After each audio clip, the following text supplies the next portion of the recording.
Hello, everybody. We are brought to you today by Routine. When you sleep, you lose between a pound and a pound and a half of water, mainly from expelling vapors and sweating. What do you do first thing in the morning? Well, most people wake up, don't drink water, and they go straight for the caffeine.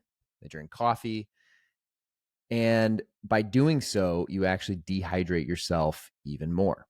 So, Morning Routine is a product that contains half an organic lemon, 1 tablespoon of apple cider vinegar, Himalayan sea salt, all 6 essential electrolytes, and most importantly, no sugar. They come in these little single serve packets, and they are part of every single morning for me. When I wake up, the first thing I do is grab my shaker bottle, pour one of these little single serve packets in, shake it up, and drink it. Genuinely, the days I use Morning Routine versus the days I don't, the days I do, I truthfully feel hydrated. I feel like my brain is just working in a way that it doesn't on days that I don't start my day off with one of these. Routine, trusted ingredients, made convenient. If you go to yourroutine.com and use code ShaneWhite30 at checkout, you'll get 30% off your first order. Again, this is just a daily morning supplement that I take. And a little hack for everyone listening too, I take these first thing in the morning.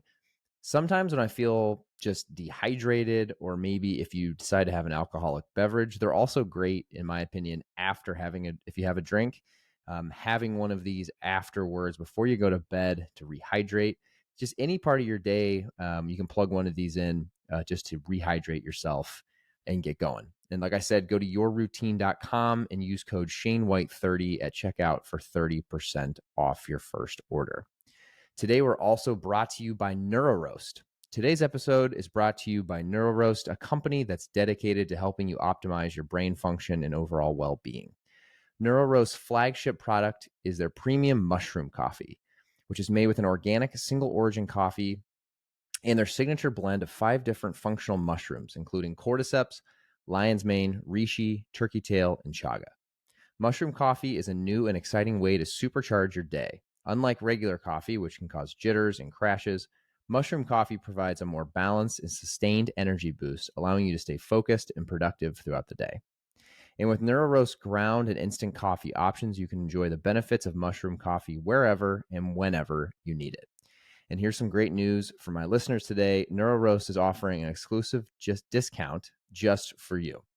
If you use the code Shane White during checkout at neuroroast.com, that's NEUROAST.com, you'll get 30% off your order. Whether you choose ground or instant coffee, both will work. So again, that's Shane White at checkout for 30% off your purchase. So if you're looking for a natural and delicious way to boost your focus, memory, and overall cognitive function, give NeuroRoast mushroom coffee a try. With their commitment to quality and sustainability, you can trust that you're getting the best possible coffee for your brain and your body. And one last time, use that code Shane White at checkout to get 30%. That is the prompt they gave me. Love the guys at NeuroRoast. Genuinely, folks, from me to you, their coffee is delicious. It does honestly have a different sort of caffeination way of it.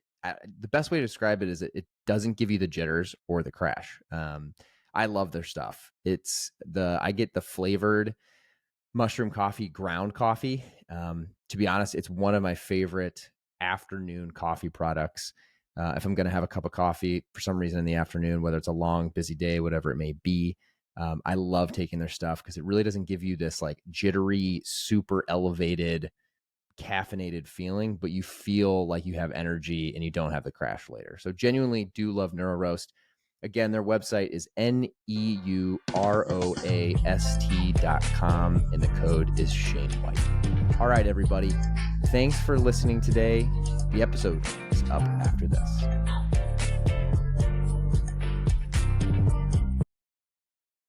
All right, everybody. Welcome to another episode of the Shane White Show. I am pumped today to have the first Shane on the podcast. That's not myself. Shane, welcome to the show. He is the CEO and founder of MudWTR. Shane, thanks for coming on, man. Appreciate it. Thanks, Shane. It's So good funny. to be on. Yeah. Thanks for having me on. I'm super excited to be Absolutely, here. man. For Yeah. everyone who doesn't know you, doesn't know what MudWTR is, would you mind giving the listeners today just a little bit of a background on you and the brand? Yeah, for sure. I'm the CEO, co-founder of MudWTR. My background is in design. Well, maybe I'll talk about MudWTR first. Like MudWTR is a coffee alternative. So we really launched with that positioning, and our hero original blend is a blend of cacao, masala chai, and four mushrooms. So lion's mane, chaga, reishi, cordyceps. Has a little bit of cinnamon, a little bit of turmeric, a little bit of salt. Um, and the creation of the product is kind of goes hand in hand with my own story, my personal story. And so my background is in design and fine art. And a lot of that was influenced by my parents, and only now, years later, am I able to sort of like connect those dots. But growing up, my dad is a builder, was a builder, built all the homes I grew up in.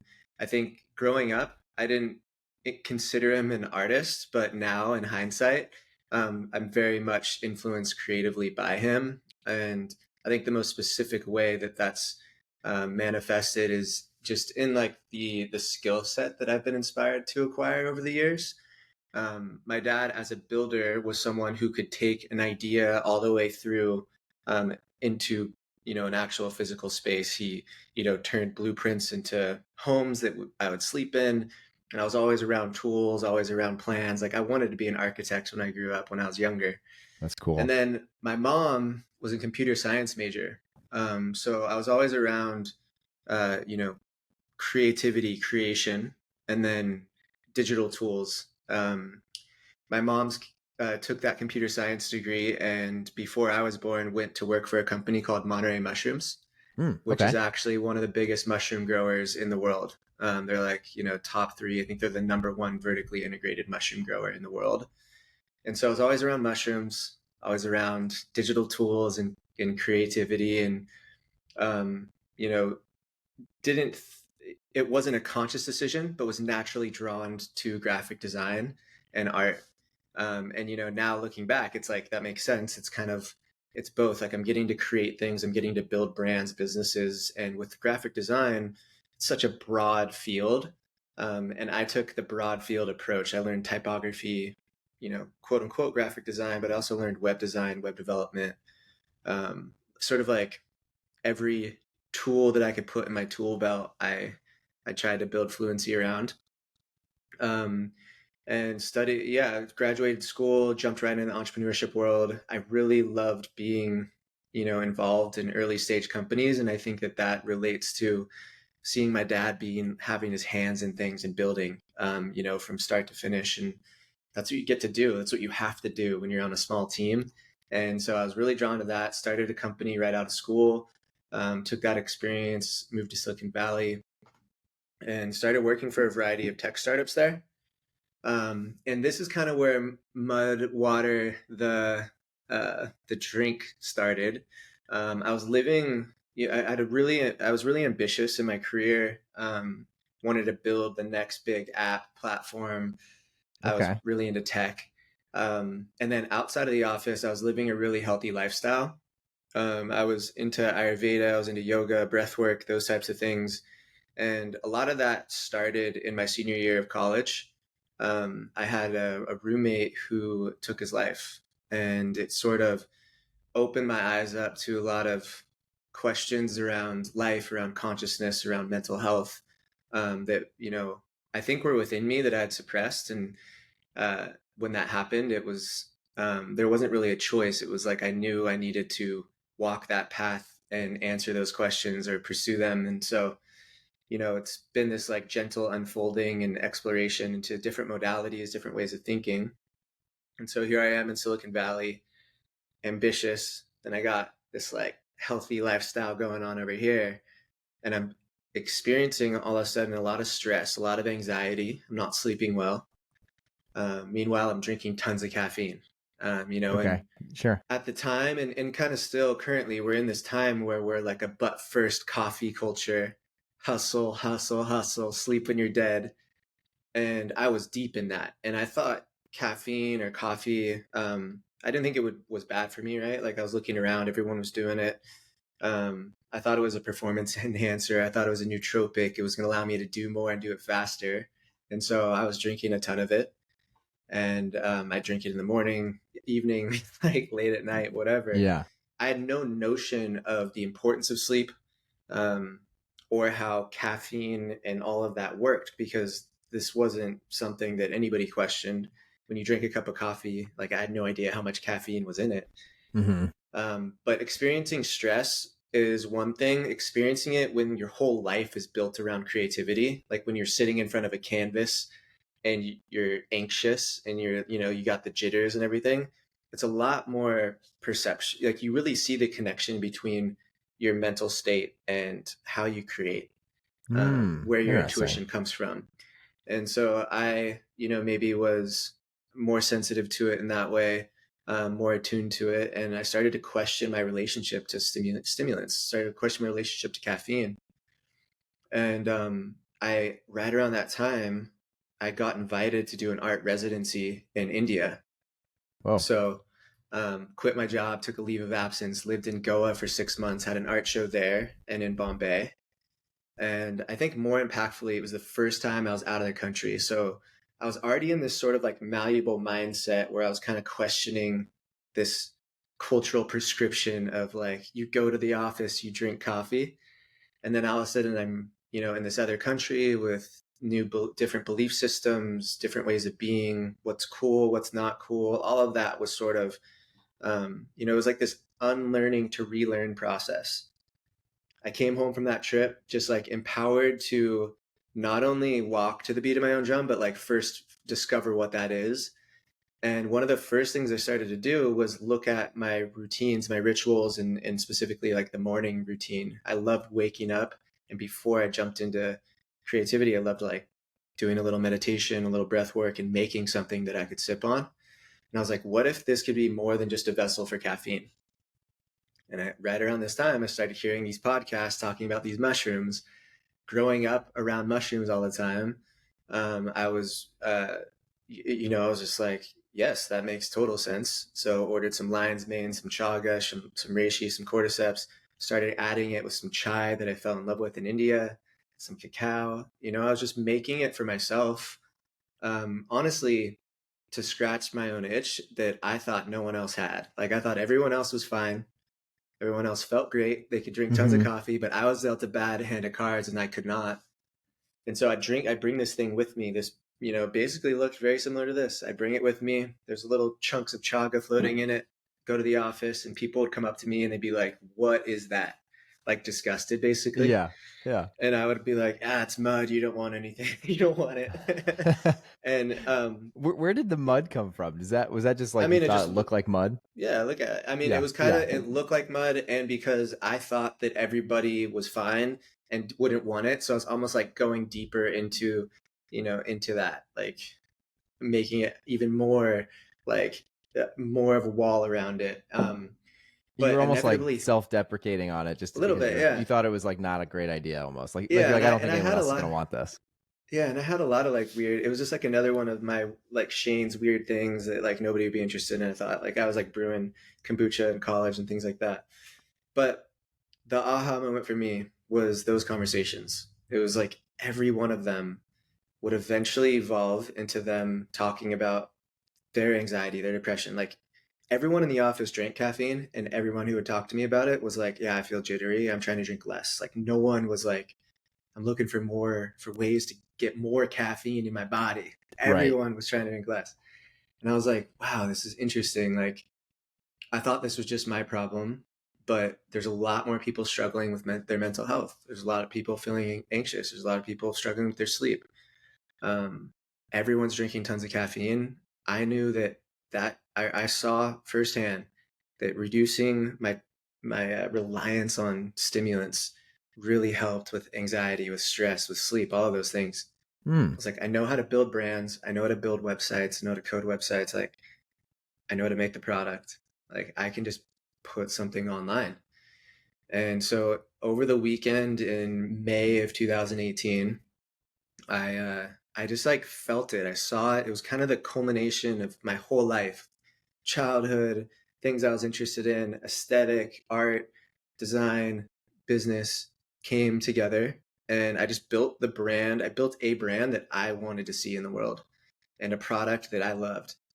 And I put it live, like literally, this was on a Saturday, like threw up a website. It was live on Monday.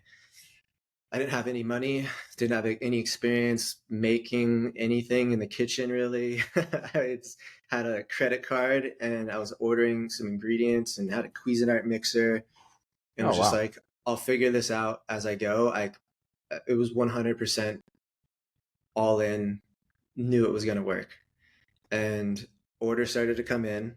It was slow at first, and then it started to gain traction. Within like 7 months, I was shipping out like $200,000 a month. Wow.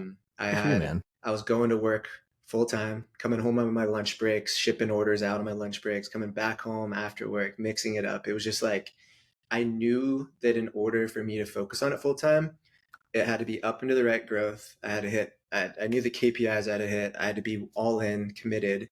And within 8 months of launch, I was able to raise some money and focus on it full time.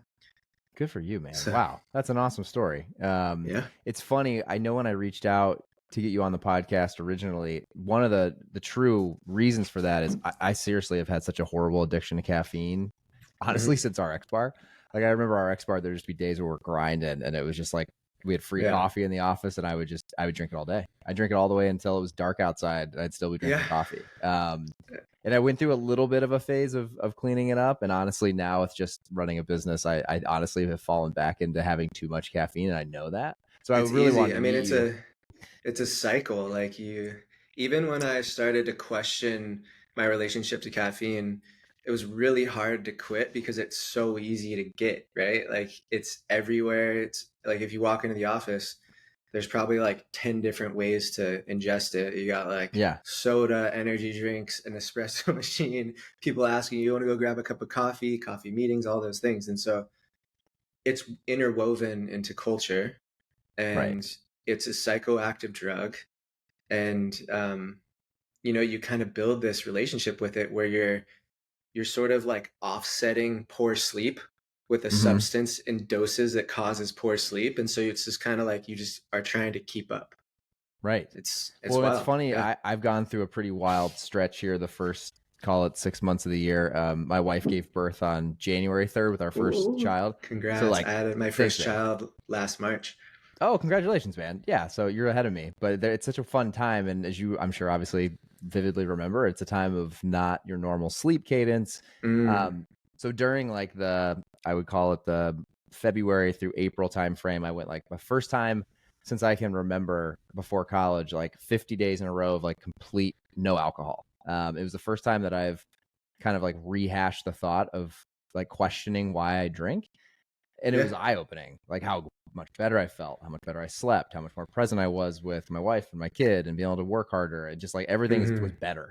And Yeah. so before having you on, I was like, it's funny. I've been thinking the same thing with caffeine. I'm like, now my whole mindset around alcohol has completely changed, and I'm not really drinking at all, if maybe a little here and there. And I've been thinking the same thing with caffeine. I'm like, it just feels like the next inevitable thing that I'm starting to question of like, why the hell do I have so much caffeine in a day? Like, I know today, Yeah. for example, I had coffee in the morning. I had a Zoa before I worked out.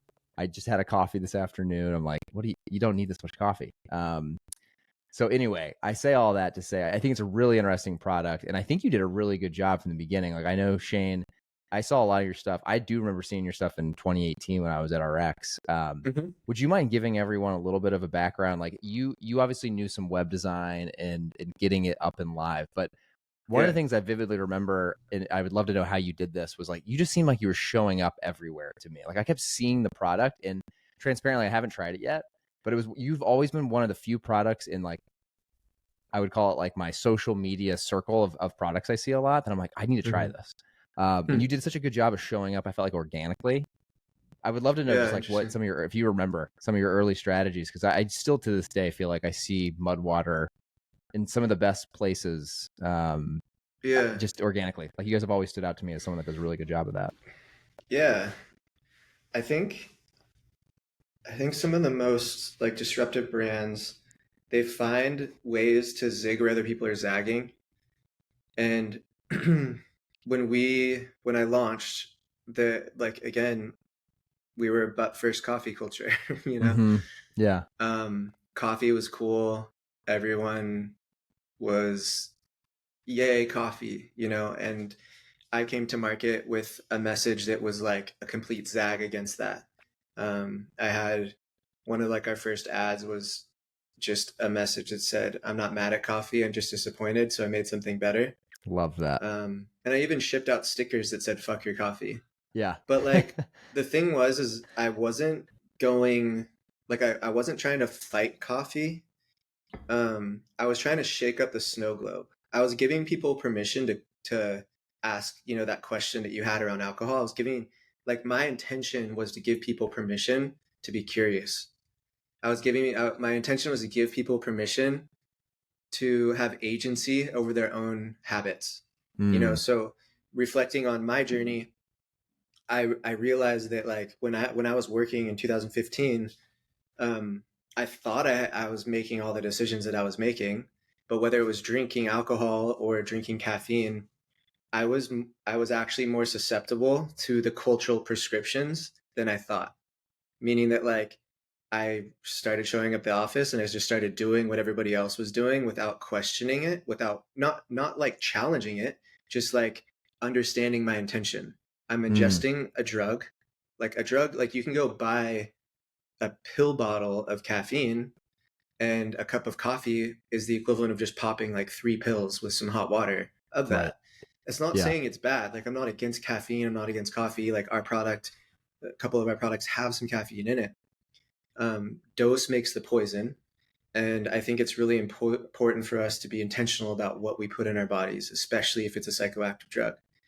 And um, and so early on, that was like, and that was kind of the underlying premise behind everything I did. I wanted to shake up the snow globe.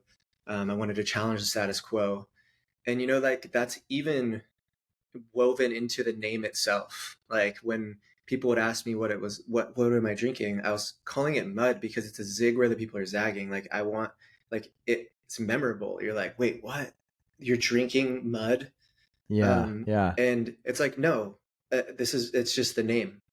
But when you look at like this is another thing that I would talk about early on was like people are like, I'm never going to drink something called mud. It's like that's part of the problem, right? Like you go to our shelves and you have Sunny Delight and Mountain Dew and Rockstar, these things that sound good and vitamin water, even good for you, but they're not, you know? Right. Yeah. That's It's such what's a great point. inside, it's what's inside that counts. The name of the product has nothing to do with what's inside. Liquid death, you know, like it's what's inside that counts. And so I was always looking at opportunities to shake up the snow globe and to inspire curiosity. And I think that there's something magical about that because it creates a lot of so a it's polarizing, of course. Like you have to have thick skin because whenever you're doing that, you're going to get haters for sure. But you Right. have to realize you have to see, you know, the forest through the trees because if you try to appeal to everyone, you appeal to no one. Everyone's heard that quote and it's so true. And so when we were launching, I was like I want to speak the truth, and some people are going to hate on it, but some people are going to love it deeply, and they're going to share it with their friends, and they're going to talk about it. Um, because if you can get someone to change their mind about something, that's like one of the most powerful relationships you can build. Like you kind of remember that forever. Like you remember people that changed you and changed your perception on things. And it's not every day that a brand can do that. So yeah, I mean, I wove that into our copywriting. I wove it into our email flows. You know, that's that thinking. I was always looking for like, okay, I have an opportunity to speak to the customer. All like most people are like, this is just a post-purchase confirmation email. I'm like, no, that's an interaction. Like it's the digital equivalent of us showing up and being like, hey, thank you so much for your order. Right. Yeah. Like Yeah. we don't just want to say that. Like this is an opportunity to get to know them. This is an opportunity for them to get to know us. And so every little touch point I was really intentional around. And I think that like thing that you're talking about where it looked like we were everywhere was just a second, third order effect of that. Because we were getting just like virality, just like organic because people were like, hey, look it, I'm drinking mud. I'm drinking something called mud because they knew that friends would DM them and be like, "What is that? Like, what are you talking about? Is it real Right. Oh, that's mud? Is it smart. that?" So right, it was it was causing a lot of, it was bringing attention to what people are saying. If it was called, you know, like lotus powder or something like that, like people would be like, yeah, it's just a health and wellness thing. Um, so yeah, I think that like definitely something that I loved doing and feel like it was responsible for our growth and still is responsible for our growth. Yeah, it's really interesting, Shane, because I had never really thought about it, but that's so true. Like, do you think if you would have called it whatever the one you just came up with, do you think it would have had the same effect early on? Like, do you think how much? I guess the question is, how much do you think the virality of the name helped in the early days when people don't have, you don't have brand awareness yet, and you're just trying to get something off the ground, the whole 0 to 1. I think it's tough to pick little things out. It's kind of like looking at a really nice suit and being like, but the tie, like, what if we take that out or put a different one in? I think a brand, like the best brands are like holistic, like it's in, the whole is greater than the sum of its parts. And so, um, and I think that some brands can lean heavier, they're stronger in some areas, or rely on the name more than others, or the logo or the copy or the voice or all those things. I think, yeah, I think with us, it made sense, for the holistic picture of the brand. Yeah. And it's kind of hard to explain. I don't know if that makes sense, but like when I was building the brand, I that it I felt it. And one of the like most interesting things personally for me as I've been building the company is sort of like transcribing the language of intuition into words. Like as you start to grow a team, you start to realize that a lot of the decisions that you were making, you you knew and they were data driven, but like they were felt, right? Like their intuition. Mm, It was okay. kind of like everything that you've been noticing throughout your whole life gets encoded in you, and it's guiding decisions and it's guiding taste and all of those things. But you don't necessarily have a language. You couldn't necessarily teach it to someone. That Um, makes yeah, that makes a ton of sense. but And you so eventually have to as the yeah, company right. You grows. have Yeah. to. Well, Yeah. I'm sure I would love to dive into like how you've built the team, but would love to go back a Yeah. little bit. So when you launched the website, obviously. Yep. Was the plan originally just to see how big of a D2C business you could build, or did you have aspirations at that point to be in retail, to have wholesale? Like what other channels, or was it just D2C that you were going to focus on here, like right at launch for people listening? Yeah. I mean, yeah, my philosophy was like focus on I wanted to keep it simple. Like I was like, maximize depth in one area, go as deep as you can, and once you're starting to near what you think might be the bottom, then dig the next hole. And so like what that might look like was like, you know direct consumer, one product, and then you're like, okay, I think now it's ready to launch a second product, and then maybe it's ready to launch retail, and then maybe it's Hmm. ready to launch international. But trying to boil the ocean is a really tough thing to do. And so I had started a couple of companies before, I've been involved on the early stage. And in the tech world, I saw firsthand what's called like feature creep, where you just start to hear feedback from a variety of sources of like, oh, this feature would be nice. Oh, but what if it did this? What if it did that? And you start to be like, just say yes to everything, and you do nothing really well. Mm. And then like a year later, uh, you know, you kind of lose sight of who you are. Like you lose the keel of the boat, you lose the anchor. And so, yeah, it was like, we're only now just getting into retail. We're 5 years old, and we're starting to figure out our retail strategy. So we've been direct to consumer the whole time, and that was the plan. That's awesome, man. And obviously we don't have to get into the details, but I'm assuming has it been growing all 5 years across D2C? Like it Yep. seems like I see more and more of you guys, so it must be working and going up and to the right. Yeah. Yeah. We've had tremendous growth, on all those numbers, revenue, subscribers, but also just people and personal growth. Like, uh, the most growth is definitely happened within, Okay. the Yeah. self, right? Like just really going from someone who was a designer was who loved being an individual contributor, who loved to be a player on the court, then going into the coach, and you know managing, hiring, firing people, um, such a profound journey. And my coach, I have a coach, and early on he's like, starting a company will be the most valuable personal growth um, journey or tool that you could ever have. Sitting in that seat where you're kind of going through that and traversing, it's like every 3 months it's like, I have to become a whole new leader, a whole new person, and you're just like, Sure. what Yeah. what happened? Yeah. That's wild. Has that been probably like if you take a step back and think of to 2018 when you launched, you just launched a Yeah. website and you're making the product to now, has building a team been one of the most challenging, if not the most challenging parts of this whole process? Yeah. Yeah, 100%. Yeah, building, managing a team. um yeah, we're about like 30, a little over 30 people full time, but we also have a lot of amazing contractors who are very embedded and kind of like, full time, part time.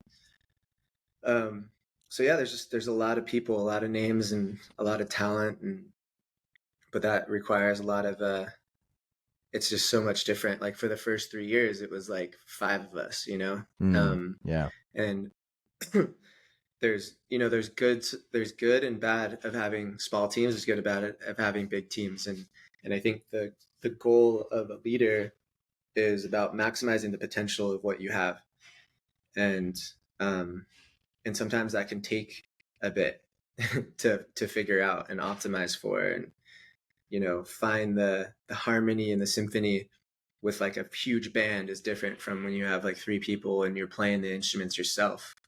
That's how it was in the beginning. sure. Oh So yeah. yeah, it's been beautifully challenging, I would say.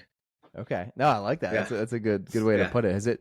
Do you think it's been more challenging in this whole remote work environment? Like I know as someone Mm, who's tried to start a business in the last few years, it's interesting trying to think of building a team versus what it was back when we would all be in the same office and you'd have totally. someone sitting next to you and just you kind of absorb things more, I think, when you're sitting together. Now in this new post-COVID era where most people are working remote for the most part, not Yeah. everybody, but a lot.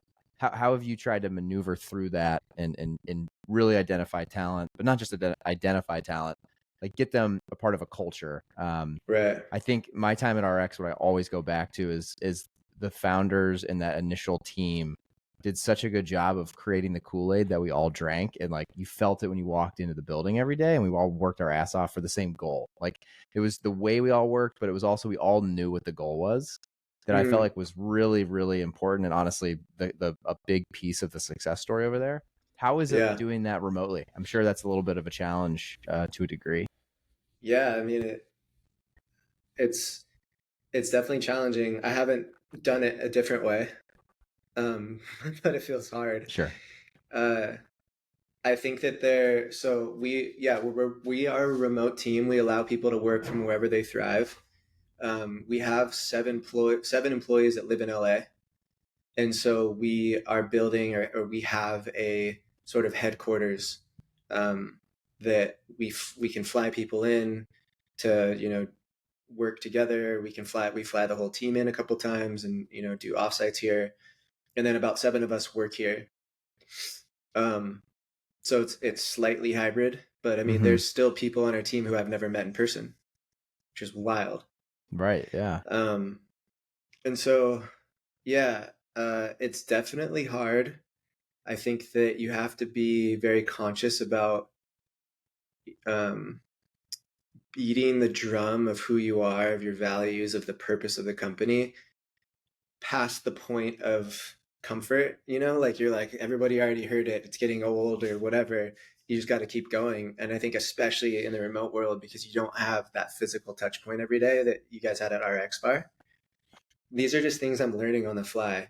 But we have practices like, we have watering holes where the team meets up together, And in those watering holes, we do a little bit of breath work together every time.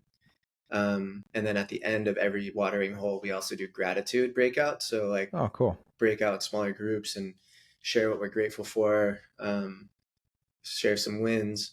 We try to do one big team trip a year, and that's where hopefully we sort of front load a lot of that, team building and getting to know each other.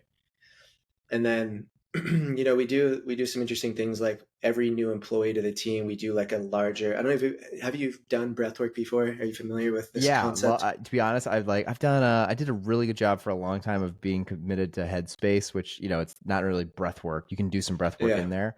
Yeah. It's funny you've So been talking about it. I've always wanted to figure out how to start. Like I think it's something I've always yeah. transparently I've never done it consistently. I've tried it a few Right. times though.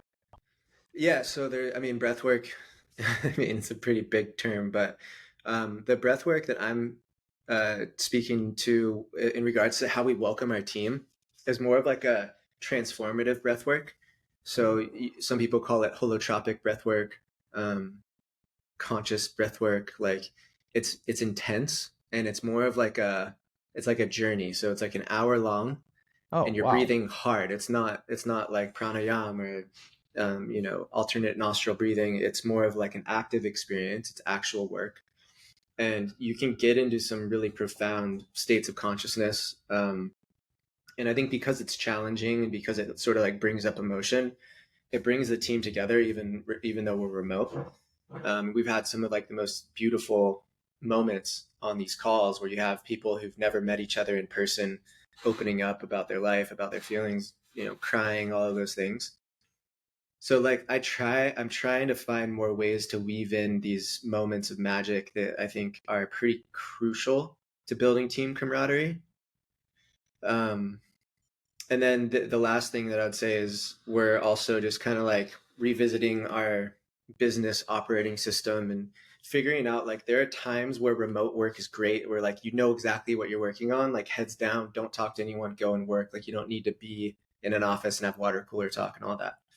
But then for planning and navigating challenges or opportunities, especially for like marketing and creative work, I think it's really important to be in a room, and when you're critiquing creative ideas, to be able to read each other's energy. Mm-hmm. And so we're trying to figure out ways where it's once a quarter or every 2 months the marketing team gets together, maybe specifically, or the creative team gets together specifically, and we sort of like batch those sessions. But yeah, I mean, it's been a really interesting process, and I'm curious, like, as a whole, how business is going to evolve, because you have people who, when you have like Automatic and WordPress, they're like 100% remote and have been for a while, kind of like building the blueprint for that. And you have all these companies that like swung the pendulum from office work to remote during COVID, and now they're like, this is horrible, going back. Right. Yeah.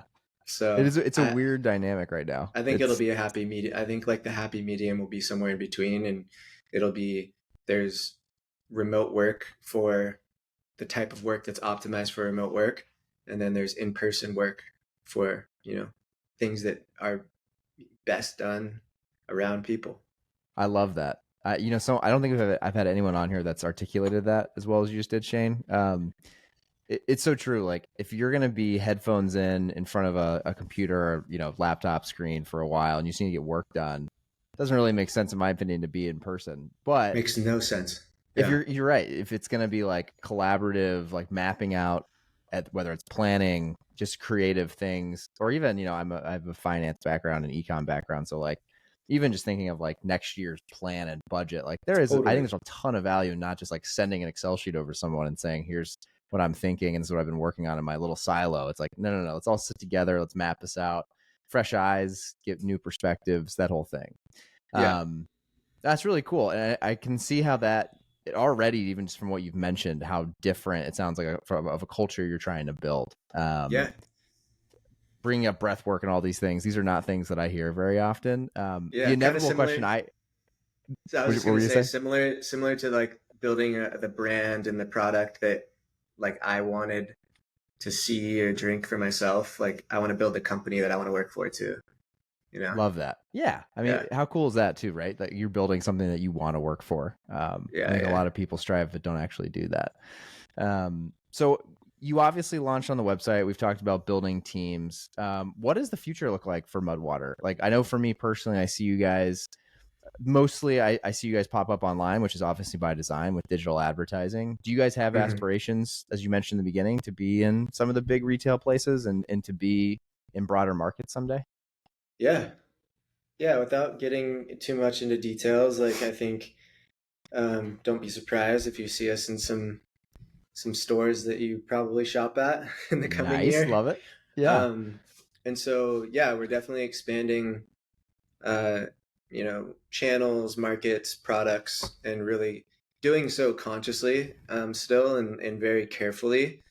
Um, but we're just excited about the next evolution of the company, and it's just fun. It's fun. Yeah, it sounds Yeah, like it. It sounds like you genuinely love what you're doing, which is cool, I man. do. Yeah. So for people listening who have just been, I think, they hear this story and they think it's really, really interesting and they maybe connect with it in some way, shape, or form, Shane. Hmm. What would you tell people has been the key of going 0 to 1? Because for you, it sounds like what I think most people probably don't know when they see an ad from you guys is just the Hmm. background that you walk through, right? Like your dad being a Yeah. builder, your mom working in the mushroom space, you having just this like crazy work mentality and being in an industry in Silicon Valley that's just known for, going crazy when it comes to productivity and working around the clock and putting in the time. Like this Yeah. product to me feels like it was born just or so organically around what was just what was pushing on you from the external side. Um, Hmm. for other people listening to this podcast, because this podcast is all about going from 0 to 1, what would you say were some of the key things of actually going from you making mud water just in your home, just playing around with ingredients and creating it, to making the leap to actually selling a product? I think that gap right there sometimes is oversimplified, where it's a Mm. big difference between you messing around with something in your kitchen to then actually launching a website and actually building a business. Is there anything Hmm. that you remember that stands out to you that was really what you feel like was the important impetus or the key of that launch point? Hmm. Yeah, there's definitely a couple things that come to mind. Um, I think it's really like what's fueled me is understanding me first Okay. and foremost, like that foundation of like understanding who you are, what you like, what you dislike. Oftentimes, that exploration can inspire an idea, because you might find something that you love or something that's helped you, uh, and that might be something that could help others. So that's one thing. I think within that exploration, you also find what you're really interested in. And if you go all in on that, you typically will build fluency or a special skill around that. Um, and so for me, that just happened to be design, web design, those types of things. I think it's really so knowing yourself is really important, and then knowing what you're really good at is really important. Mm-hmm. And I think for starting a business, specifically like a CPG or consumer facing brand, um, my biased but like personal perspective is that having a background in design and web development, uh, is the equivalent of like starting a tech company and being an engineer. I think it sets you apart. I think it allows you to move super fast. Like talking about going 0 to 1, I love taking things from 0 to 1, from an idea to actually something you can feel and look at and read. I mean, I launch little like side companies and different ideas all the time. I'm working on something right now that's going to be sort of like a sister brand to MudWTR, Oh, just cool. because I love that outlet and I know I can do it and it's fun. So yeah, developing your knowledge of the self, and then developing a really solid and strong skill set that hopefully is relevant to what that self is very interested in. Um, and I think the combination of those things will give you the confidence that you need to take the leap. It's not like I think it's tougher to do it in reverse, where you're like trying to convince yourself you're confident, but you don't have the skills or you don't know who you are, and you're just kind of like looking at what other people are doing and finding success in. You're like, I'm just going to do that, Yeah, and right. like that typically, I mean, people have found success doing that 100%.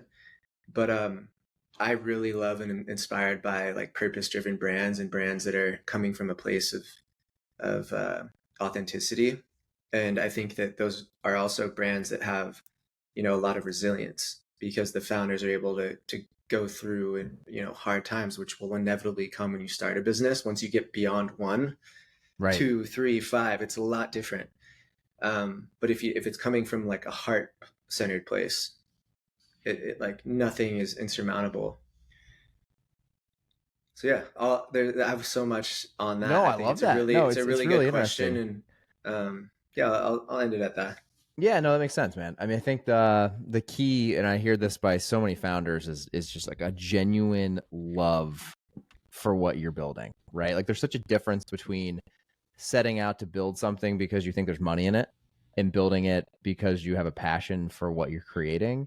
And that sounds cheesy and probably a little bit cliche, but you see it time and time again, right? Like your background and like you having this true belief in the product you're creating, Yeah. in the problem it's solving, probably more so than anything, right? Um, Shane, as we get close to end of time here, I love to ask this question of every founder, and just given your background and you trying to build so many things, and you seem like such a creative person, obviously, from our conversation today. Would love. I'm really excited for your answer to this one. So, what do you use from a tools perspective to plan? Multi-year goals, your annual goals for 2023, all the way down to like getting shit done today and prioritizing what's most important. Are you a pen and paper guy, a planner guy, an app guy? Like, what do you use? What tools do you put around you personally to get shit done? I'm in Notion all day. Everyone's been um, saying this lately. I've probably gotten that response the last 10 episodes I've done. So oh, I need to Notion's actually amazing. take a Notion take is a. like my brain manifested into the computer. Um, Okay. so yeah, I mean, I use Notion a lot, and I have like I'll typically do. So it depends. Like I don't know if you're talking about personal or business or both, but like I think planning is extremely important. So once you like planning and setting a vision, whether it's for yourself or for a company, is like it's yeah it's once you've decided you want to start at zero, that's like the next step that's going to get you to one. And I typically will do that through like by writing, really. And then sometimes I'll turn that writing into if it's for business, like I'll turn it into a deck. I'll turn it into a table, like a spreadsheet, and you'll kind of have metrics and KPIs that you'll track. And then that typically that sort of like vision, the 1 year plan or like the big hairy audacious goal sort of like sits there in more abstract terms. And then as it gets closer into like the 1 year plan, the 1 month, the quarter plan, the 1 month plan and daily, it gets more and more, the fidelity increases. And so every day I sort of open up, I just use Apple Notes. Okay. I set up a new note every day, put the title of the note is the date. And then I go through and I write down 3 things I'm grateful for. And then I put at the top of that note, I'll put, the top 5 things that I need to do that day. So like the top priorities. But normally I'll have like 50 things that I'm like, but then there's this. I don't want to forget this. And so that kind of, I make a list and it just helps me offload that out of my mind. And then I just have this kind of like running list there. Um, I've tried Asana, I've tried Trello, I've tried all that stuff. And for me, like for personal tasks, um, that's what I found is the best. Our team uses Asana because a lot of the work is collaborative. Mm-hmm. Um, but when I was starting the company, we were a small team, like when you're going from 0 to 1, you're oftentimes working in really small teams, and um, you don't necessarily like those tools. Like I remember trying Asana out, and I'm like, okay, I'm making this task, and I'm just gonna assign it to myself. What was the point of that? Um, Oh, that's funny. I never thought about so, that. uh, yeah, yeah, I think having defining the operating system that works for you is a super important thing. And I oftentimes it'll love feel that. clunky at first, but I just recommend trying. I mean, there's so much documentation out there. Like, just try different ones and find the one that hits. The reason I asked this question, Shane, is and I know this about myself. I'm at least self aware enough to realize this. I'm like I try to be overly productive. Like I think I've tried every single tool 3 times type of thing. Yeah. Like I'm that type of person. And I've used a paper, like a full focus planner, since I've Yeah. gotten my business off the ground. Me too. Some days I feel like it's just like it takes too much time, which is a horrible excuse. Maybe that's part of like my anxiety with caffeine too, of just like I gotta get up and I gotta get going. I don't have time to sit down and like write out a plan every day. But I love that the Apple Notes was a simple one. And I think, and I'm sure you deal with this too, being running your own business. I feel like people who run their own businesses, there's so many things. I know it's the struggle I have sometimes. Is like you have 50 things that all feel like they need to get done today. You're not going to get 50 things done today. So like Mm-mm. prioritizing those into like a few big buckets. I love that idea. And Apple Notes is a great way to do it. That way it's on your laptop, it's on your phone. It's just on you, right? Which I think that's part of the key. Online and offline available. Like certain applications, you'll have your notes there, and then it's like internet, no internet, and you can't edit it or something like that. So the Apple Notes I've found is just it's the best. It's kind of like tried and trusted. I've done the physical paper form. Um, I think it's nice that it brings a lot of presence, and I think there's some studies that show that like when you write things down, it tends to build neural pathways more effectively, things like that. But I just love having like I have years of notes, and Oh, I wow. have one note open for each day, and at the top is my to-do list, and I have like the gratitude as well. But like as the day goes on, I'm like writing little things that happened, or you know drafting an email that I need to write to someone. And so I could go and look like 3 years ago, like what was I doing today, and there's kind of this like weird mosaic of what was going on. Do you And feel so like, how do you find things like for you using that methodology? Because that sounds like, honestly, it sounds really cool to me. How do you, I guess you can control F, whatever, I forget the functionality, but you can like search you for stuff in search there, couldn't you? search Yeah. for anything. You can search by date, so like the Yeah. dates are all at the top, so you can just scroll through. And But do yeah, you you could have, search for do you have keywords. what, do you have OneNote where you said you just put everything in there? So like anything and everything's always in that one. And then you like pull you pull like your 5 things out of that into your daily note. Is that kind of what you're doing? No, every day I typically will copy over from the previous day the That makes sense. undone tasks that are in that. Like I have kind of stuff I need to do today, stuff I need to do soon. And sometimes Smart. I'll do like the soon stuff today. And so I'll just copy all the unchecked bullets and I'll put it in a Okay. new day. Oh, Yeah. I love that. That's cool. That way you Yeah. just have it go back. You can see what you got done each day. Exactly. Exactly. Love Yeah. that. Very cool, Shane. Yeah. It's simple. Yeah, it's simple. I was gonna say I've found time and time again the simpler the better. Yeah. I continue to see that. Um, the last question that I love to ask is, and I'm sure you're gonna have a cool one here.